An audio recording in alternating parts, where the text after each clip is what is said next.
तो स्वागत है आप लोगों का बच्चों। आज की क्लास में हम लोग वर्ग और वर्गमूल के बारे में जानेंगे कि ये क्या होते हैं। तो सबसे पहले हम लोग देखते हैं वर्ग किसे कहते हैं। तो चलिए आइए देखें वर्ग किसे कहते हैं। वर्ग मतलब स्क्वायर। तो इसकी परिभाषा क्या होती है? जब किसी संख्या को जब किसी संख्या को स्वयं से गुणा करने पर प्राप्त संख्या उस संख्या का वर्ग कहलाती है। मतलब जैसे आपसे कोई पूछे कि दो का वर्ग क्या होता है, तो कोई आपसे क्या पूछ रहा है कि दो का वर्ग क्या होता है। तो ये तो ये परिभाषा बोल रही है, जब किसी संख्या को, तो एक संख्या है, स्वयं से गुणा करने पर, मतलब स्वयं से उसी संख्या से गुणा करने पर, तो दो का गुणा दो से करने पर प्राप्त संख्या उस संख्या का वर्ग कहलाएगी। तो दो का गुणा जब हम दो में करते हैं तो कौन सी संख्या प्राप्त होती है? चार हुई। तो दो का वर्ग क्या होगा? चार, है ना। मतलब परिभाषा ये कहना चाह रही है, जब एक संख्या है उस संख्या को उसी संख्या से गुणा करो और जो संख्या प्राप्त हो तो वो उस संख्या का वर्गमूल कहलाती है। जैसे जब दो को हमने दो से गुणा किया तो आंसर चार आया, तो दो का वर्गमूल हुआ, दो का वर्ग हुआ चार। अब हम देखते हैं तीन का वर्ग क्या कहलाता है। देखिए, जैसे अब हम तीन का वर्ग पता करेंगे तो तीन का जब हम तीन में गुणा करेंगे तो आंसर आएगा नौ। तो तीन का वर्ग नौ होगा। दो का चार था, तीन का नौ था। समझ रहे हो ना आप? इसी तरह अब हमें पता करना है जैसे कि चार का वर्ग क्या होता है। तो चार का जब हम चार में गुणा करेंगे तो उसका आंसर निकल आएगा। देखिए, जैसे चार का वर्ग कितना हुआ? चार एकम चार, चार दूनी आठ, चार तिया बारह, चार चौको 16। तो बहुत आसान है ना। मतलब ये है कि जब हमें किसी संख्या का वर्ग निकालना है तो हमें उस संख्या का उसी में गुणा कर देना और जो आंसर आ जाए वो उस संख्या का वर्ग होगा। जैसे कि अब आप सोचो, अभी मैंने आपको दो तीन और चार के वर्ग सुना निकाल दिए।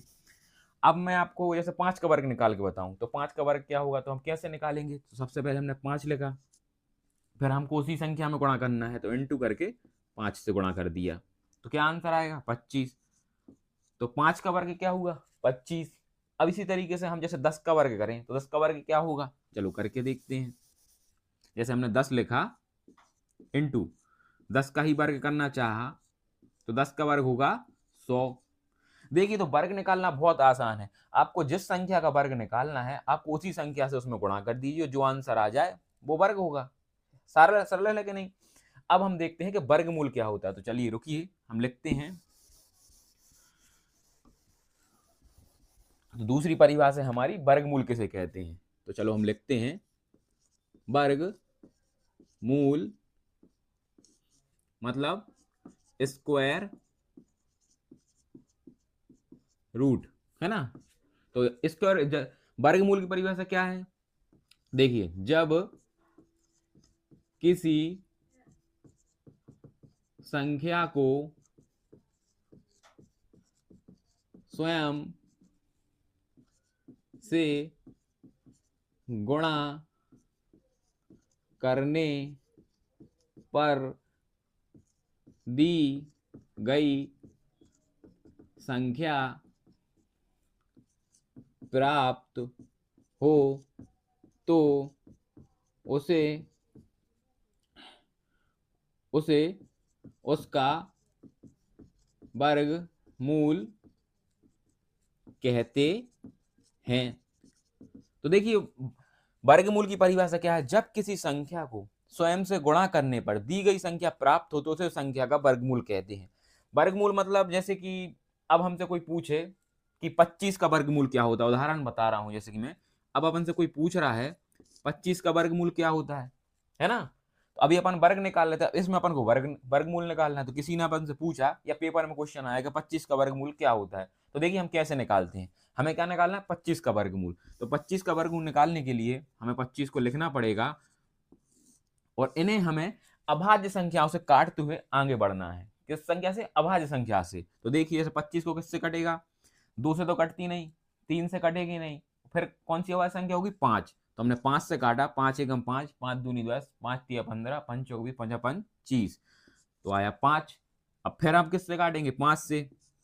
तो देखिए, तो 25 का वर्गमूल निकालने के लिए पहले हमें इस तरीके से काटना पड़ता है, फिर हम नीचे लिखेंगे ऐसे करके, पांच इंटू पांच। जब दो संख्याएं समान हो जैसे तो उनके जोड़े बना लीजिए। तो दोनों पांच का एक पांच आया, तो 25 का वर्गमूल हुआ 5। अब आप समझेंगे कैसे कि 25 का वर्गमूल 5 कैसे? देखिए, क्योंकि आप कभी भी जो आंसर आया उसका उसी में गुणा करेंगे तो ये संख्या आई कि नहीं आई। तो जिस संख्या का हमें गुणा करना है, मतलब वर्गमूल निकालना है, उसको हम ऐसे निकालेंगे। चलो एक और संख्या का हम वर्गमूल निकाल कर देखते हैं। चलिए, तो अब हम किस संख्या का वर्गमूल निकालें? चलो 36 का वर्गमूल निकाल कर देखते हैं 36 का वर्गमूल क्या होता है। तो 36 को ऐसे लिखा, फिर ऐसे लिखा। अब किस संख्या से काटेंगे? किसी अभाज्य संख्या से। तो अभाज्य संख्या कौन सी होगी? 3, है ना। जैसे 2 से तो कटेगा नहीं, 2 से कैसे कटेगा? तो 3 से काटेंगे, या 2 से भी काट लो आप, तो 2 से काट के देख लो। जैसे कि 2 से काट के देख ले सबसे पहले।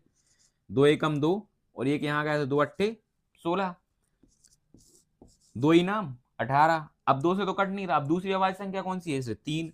तो 3 त्रिका 9, और 3 एकम 3।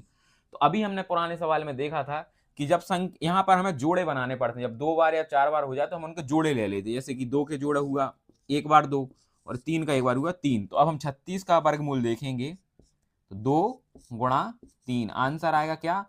6। तो 36 का वर्गमूल होगा 6। ठीक है, अगर हम 6 का 6 में गुणा करेंगे तो वापस हमारी वो संख्या आई ना, आई। तो परिभाषा ही वही कह रही है, जब किसी संख्या को स्वयं से गुणा करने पर दी गई संख्या प्राप्त हो, मतलब जब किसी संख्या, जो ये संख्या है, इसको स्वयं से गुणा करने पर दी गई संख्या प्राप्त हो तो वह उस संख्या का वर्गमूल कहलाएगी। आप मान लीजिए 6 का 6 में गुणा करेंगे तो एक 36 आएगा ना। तो 6 का वर्गमूल क्या कहलाएगा? 36 कहलाएगा ना। तो अपन एक और निकाल कर देखते हैं कि वर्गमूल क्या कहलाता है। चलिए, जैसे अब अपन कौन सी संख्या का वर्गमूल निकालें, आप बताइए। 49 का निकाल के देखिए, 49 का देखते हैं। चलिए 49 का निकाले। तो ऐसे किया, अभाज्य संख्याओं से काटना है, भाज्य से नहीं, अभाज्य से। तो ये क्या 2 से कट रहा है? नहीं कट रहा। 3 से कट रहा है? नहीं कट रहा। 5 से? 5 से भी नहीं कट रहा। 6 से? तो देखो 6 से भी नहीं कट रहा। अब ये कटेगा 7 से।